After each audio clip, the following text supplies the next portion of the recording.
Let's get after it! Trump wandered into NATO's quiet campsite in Brussels like a big orange bear on a silent night. Everybody was sleeping soundly, having the Obama dream where he tells you everything's all right. And then Trump speaks, and instantly the media and every EU bureaucrat goes from a sound snore to hair on fire, with predictions of total destruction of Western civilization. By breakfast, NATO was a wreck, and we were abandoning the Germans to the Russians. Reminds me of a movie. In a world where many countries aren't paying what they should. Many countries are not paying what they should. Where many countries owe us a tremendous amount of money for many years back. Many countries owe us a tremendous amount of money for many years back. One man had a plan to blow the world away. He is going to fly into Brussels like a seagull. He is going to defecate all over everything, squawk, and fly away. When the world tried to pass the buck on the good old US of A, a man with a plan brought a storm of logic. I think that these countries have to step it up, not over a 10-year period, they have to step it up immediately. Nude man on a unicorn snowboarding through a ring of fire while flexing presents Donald Trump, Angela Merkel, and Ian Ziering as Steve. Trump NATO, defecating on everything in Brussels like a seagull. Well done. So, hasn't anyone noticed a pattern in these phony panics yet? Definitely not the media, who are like infants. Trump holds his fingers in front of his eyes and says, peekaboo, and they all scream. Works every time, until he feeds them some strained peas, and then everything's okay. Actually, tremendous progress has been made. Tremendous progress has been made. Everyone's agreed to substantially up their commitment. They're going to up it at levels that they've never thought of before. Right. In other words, they never thought of keeping their promises to pay their fair share. And that's the media's real complaint here, that we risked being rude, asking for what's owed to us in public. Oh, we're such hopeless rubes. It's like when the dinner bill comes, Germany is that dude who heads to the John. Leaving you to pay, and he expects you will because you're an American. But he never dined with Trump, who won't let you go to the bathroom. He will demand cash to your face. Germany's tab isn't paid on NATO, which was designed, of course, to curb Soviet expansion, yet the country's making massive oil deals with the Russians. Sorry, I think Trump has a right to call Germany out for skipping out to do lines with Putin. Pipelines.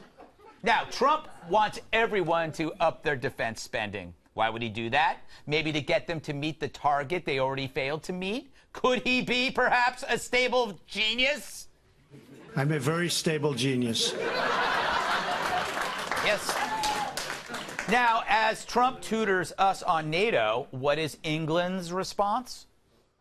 Here's a rather amusing way for protesters to show they're not so keen on his visit here to the UK. Here you have it, the Donald Trump inflatable baby. They have come a long way since Churchill. A child's response to adult actions, kids playing with a balloon.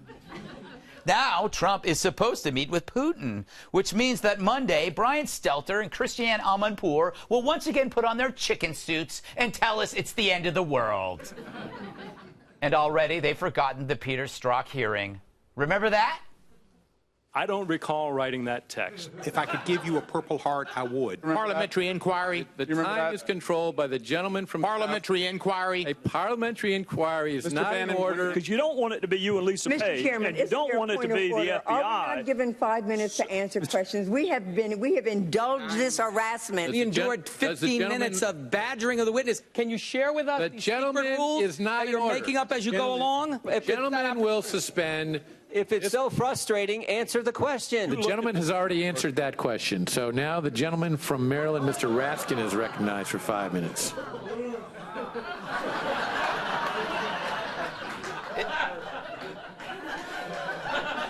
I can't stop. Is he an FBI agent or a bobblehead? All right. But that hearing, it created a comparison with Trump. It's a group of useless hacks versus the sole rebel. Dysfunction versus Dirty Harry. Ballet slippers versus cleats. A Prius versus a monster truck. At the NATO summit, we got a guy, Trump, revealing a hard truth. With the hearing, we got an FBI lovebird shielded by his white knight Democrats. So after all the mainstream media freakouts, maybe they should stop screaming and listen to the grown-up who might be onto something? I mean, I never knew about that pipeline, and now I do. Again, Trump has dragged something out of Europe's back room and put it on stage, and he didn't give two that he might have violated some decorum. That's his job. He's our jerk. True.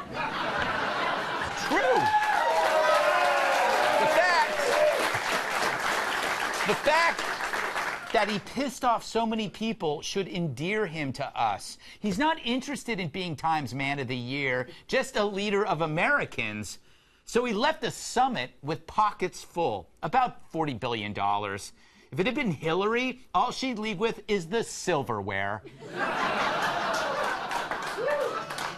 It's true.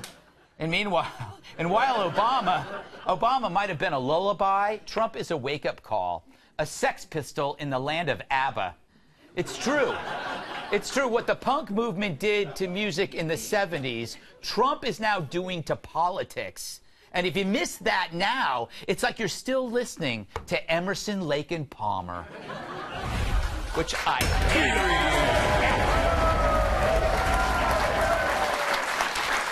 Let's welcome tonight's guest, shall we? He's so sharp he can't hold a balloon. Washington Times opinion editor wearing Sears sucker. Fox News contributor Charlie Hertz. Yeah. Like falling from a tall building onto hard cement, he'll crack you up. Comedian Joe Mackey. She's mopey but never dopey. National Review reporter Kat Tibbs. And he once tripped over the Great Wall of China. Former WWE superstar and my massive sidekick, Tyrus. Charlie, has Trump ruined the entire world order? Yes, and thank God. Yeah. But you hit all of it so well in that monologue. I mean, it's amazing. The guy, people say that, oh, he doesn't like NATO. He's trying to undermine NATO. He wants to attack our allies. But all the evidence that people put forth for why he hates NATO and why he wants to undermine our allies is actually evidence of the exact opposite. Mm-hmm. He's trying to get more money for NATO. Right. He's trying to get support for NATO. And the thing about the pipeline is a perfect example where this is a guy who he's not afraid to talk about anything. Mm-hmm. And he really does educate people about it.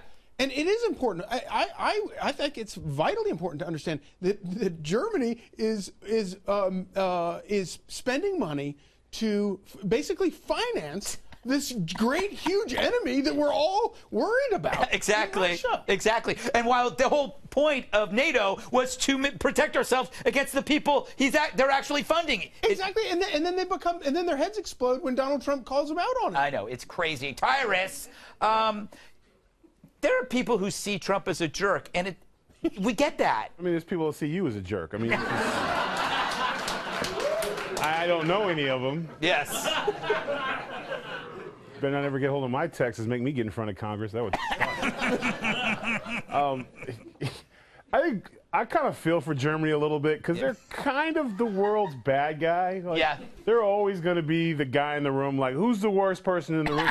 It's always Germany kind of got to wear that hat. You know what I'm saying? So when he was like, well, they're buying oil from Russia, Germany's like, oh. Damn it. Like, they never say, like, Germany saved more puppies than any other nation. Germany's doing backdoor dealings with Russia again. Weird. Yeah, Strange. exactly. Once again, Germany's the bad guy. And I think it hurt a lot of people's, like, they were all, like, squirming, and I think, like, France and England were wondering what dirt he had on them. Yeah, exactly. Like, what's he going to say next? You know, I like... Donald literally went in with a dirt, like, he brought up everyone sleeping, who they slept with in the last 6 years. Apparently, Germany's been sleeping with Russia on the down low, and he put it out there, and all he wants to do is talk. Yeah. So Germany's laying pipe with Russia, so.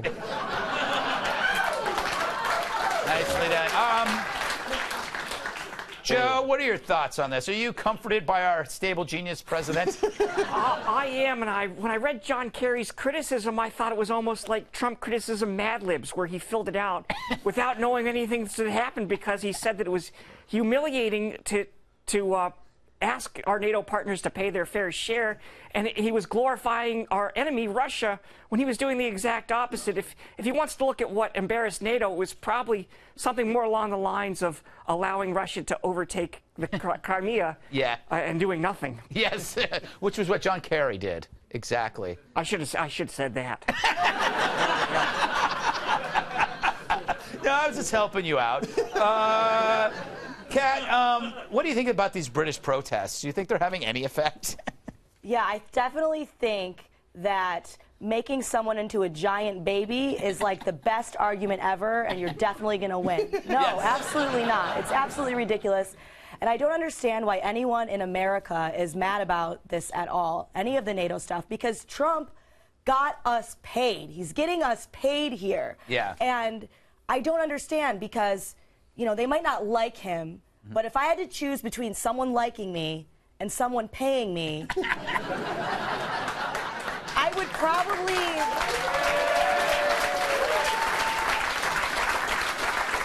I mean, I would probably choose them liking me because I'm, like, desperate for self-approval. But I understand that the right choice would be to choose the money. So I'm glad that that's what President Trump's done on our behalf. I believe I have paid people to like me.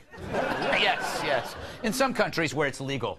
And the other thing is that, you know, what is it? Why do the British have such a hard time with American sovereignty? We settled this once before. Yes. And kind of won. Yeah, exactly. It's such a stereotype, though. It's the ugly American coming to the snooty elite Europeans and turning the table over, and then but the problem is we're always kind of right. I guess.